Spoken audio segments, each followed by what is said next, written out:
ভাই ঘুমাই আপনি আসবেন, ফ্রেশ হবে, খাওয়া দাওয়া করবেন, এস্টিমেন্ট ঘুমাইবেন, তারপরে না আমার ঘুম। একটা কাম ছিল আর কি কাম ছিল? বিজনেস, ব্যবসা ব্যবসা। এটা কি চিনেন? ভাবি রান্না করার লাড়কি। এটা আপনার পিঠে বানো। ভাবি ভাবি ভাবি ভাবি ভাবি হাই হাই, কি শুরু করছেন আপনি? পাগল হয়ে গেছেন নাকি? কি শুরু করছেন? ছোট ছোট পোলাপান গুলার লগে সে এমন করে চিল্লায়। আর লাই দিবা না কইলাম, মেলা লাই দিয়ে ফেলাইছো তুমি। এইরকম করে রাত বিরাতে চিল্লাচিল্লি করলে আশেপাশে মানুষ কি কইবো? আশেপাশের মানুষই তো কমপ্লেইন করছে নাকি? কি কমপ্লেন করছে? কি কমপ্লেইন করছে জানেন না আপনি? কি কমপ্লেইন করছে? কারো মুরগি চুরি করে, কারো ডাব চুরি করে, কারো ক্ষেতের কদু চুরি করে। আপনার মতো কি ওরা বুড়া নাকি? কি? ওরা তো আর আপনার বয়সী না। আপনি যেটা বুঝেন ওরা কি সেটা বুঝে। ওরা একটা ভুল করে ফেলাইছে, আপনি একটু মাথায় হাত দিয়ে বুঝাই করবেন, তা না খালি চিৎকার চেঁচামেচি করে একটা বাড়িটা মাথায় তুলছেন। ওগো বয়স আমি ছিলাম না বাবা? এই গাছের লেবু গিলা সবগুলো কি নিয়ে গেছো? হ্যাঁ, সেদিন নিলাম, তুমি দেখো নাই? ইয়ে ভাই, আরে ফোন করবি না, ওরা তো বলে যে হাই হাই রকি, রান্না তো তুমি যাও না, বাজার নিয়ে আহো। হাত মুখ ধো ভাই, হ্যাঁ হাত মুখ ধো, এসো আমি আইতেছি। আর আমি আইতেছি। এই, আয় আয় আয় আয়। পাগল হয়ে গেছে পুরা।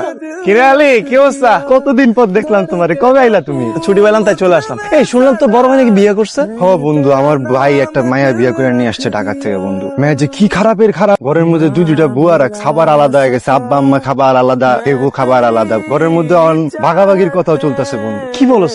তোর ভাই কিছু বলে না? সে তার বইয়ের কথা উঠে আর বস। সব দোষ তোর ভাইয়ের। তোর ভাই যদি ঠিক থাকতো তাহলে এই অশান্তিটা হইতো না। মানে একটা মেয়ে মানুষ কিভাবে একটা সংসার অশান্তি সৃষ্টি করে তুই আমাকে বল। একটা পুরুষ মানুষ সোজা থাকলে পুরো সংসার সোজা থাকে। ঘরের মধ্যে যাইতে ইচ্ছাই করে না, ঘরের মধ্যে অশান্তি লেগে আছে, এই জন্য রাস্তাঘাটে ঘুরতেছি। বাড়ির নাম তো ছিল রকিবুল, প্রাইভেট ইউনিভার্সিটিতে যাইয়া হইয়া গেল তো রকি। শোন, ঢাকা শহরে এত বড় নাম চলে না। কিরে রকিবুল, এই গ্রামের ভালো লাগে না। ভালো লাগে না মানে? তুই কি করবো তুমি? ভাবতেছি ঢাকা শহরে চলে যাবো। তুই তো একা থাকো, তোর ওই ফ্ল্যাট আমারে নে না, এটা কাম কাম খুঁজে দে আমারে। তুমি ঢাকা গিয়ে কি করবো? মানে তুমি তো পড়ালেখা করো নাই, ইন্টারফেল তুমি। পড়া করি নাই তো কি হয়েছে? শোন, আমার থেকে যারা কম পাস, লেখাপড়া জানে না, তারা জীবনে অনেক টাকা পয়সার মালিক হয়েছে, কোটি কোটি টাকার মালিক হয়েছে, অনেক বড় হয়েছে। আমি হইতে পারবো না? শোনো, পড়ালেখা না থাকলে ঢাকা শহরে যেসব কাজ করা যায় ওগুলো তুমি জীবনও করে শান্তি পাবা না। গ্রামে আসছো, ভালোই আছো, শান্তিতে আছো। গ্রামে আছে শান্তিতে, কত অশান্তির ভিতরে আছে তুই জানিস?